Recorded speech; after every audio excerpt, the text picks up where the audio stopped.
నగరంలోని అల్పాస్పేట కూడలి వద్ద ఇటీవల జరిగిన ఘటన వెనుక వైకాపా కుట్ర ఉందని ప్రభుత్వ విప్ జమ్మలమడుగు ఎమ్మెల్యే ఆదినారాయణ రెడ్డి ఆరోపించారు. రాజకీయ లబ్ధి కోసం ఉద్దేశపూర్వకంగానే కొందరు రెచ్చగొట్టారన్నారు. గాలిదేవర ఆంజనేయ స్వామి ఆలయం వద్ద టీటీడీ పాలక మండలి సభ్యుడు భాను ప్రకాష్ రెడ్డితో కలిసి మంగళవారం విలేకరులతో మాట్లాడారు.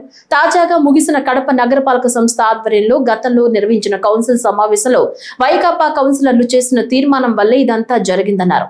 పోలీసులు సకాలంలో స్పందించడంతోనే పరిస్థితి అదుపులోకి వచ్చిందన్నారు. వైకాపా అధినేత జగన్ ముఖ్యమంత్రిగా ఉన్నప్పుడు రాష్ట్ర రాజధానిగా అమరావతి పేరు వద్దని 3 రాజధానులు ఏర్పాటు చేస్తామన్నారని, ఇప్పుడు మావిగన్ అనే పేరు పెట్టొచ్చని చెబుతూ కన్ఫ్యూజ్ అవుతున్నారన్నారు. అలాంటి కన్ఫ్యూజన్ అనే అల్ఫాస్పేట కూడలి పేరు విషయంలోనూ జరిగిందని ఆరోపించారు. జగన్ కు కేవలం రాజకీయాలే కావాలని, ఎవరు ఎలా పోయినా ఆయన పట్టించుకోరన్నారు. ఉదయాన్నే గండి క్షేత్రానికి పోవడం జరిగింది. మంత్రి గారు కూడా రావడం జరిగింది. చాలా అద్భుతంగా కార్యక్రమం రేపటితో ఆ కార్యక్రమం ముగుస్తుంది. ఈరోజు జరిగే ఈ సిటీలో మా సుబ్బారెడ్డి గారు చెప్తున్నారు, దాదాపు 10 చోట్ల శోభాయాత్ర. ఇంతకుముందు కూడా అయోధ్య జరిగేటప్పుడు అద్భుతంగా కడప నగరంలో ఎక్కడ రాష్ట్రంలో జరగని విధంగా జరిగింది. కానీ చిన్న సంఘటన, దాని ఇప్పుడు సైన్స్ అండ్ టెక్నాలజీ బాగా పెరిగింది,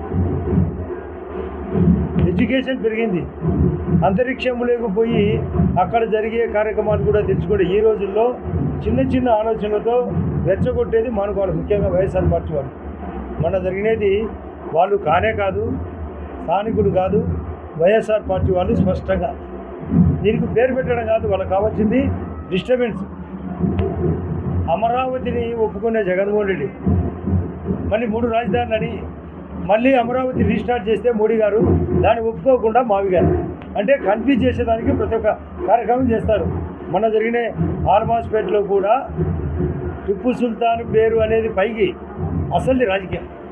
ఇది పోవాలా, ఈ రాష్ట్రం బాగుపడాలా, విడిపోయిన రాష్ట్రం అభివృద్ధి జరగాల, సంక్షేమం జరగాల, ఆధ్యాత్మికం జరగాల, మన పిల్లల యొక్క భవిష్యత్తు పెరగాల, ఉపాధి ఉద్యోగ అవకాశాలు పెరగాల, బ్యాంకింగ్ ఇన్సూరెన్స్ పెరగాల, చెట్టు సంపద జంతు సంపద పెరగాల, ఎక్కడ కూడా స్వేచ్ఛ పెరగాల.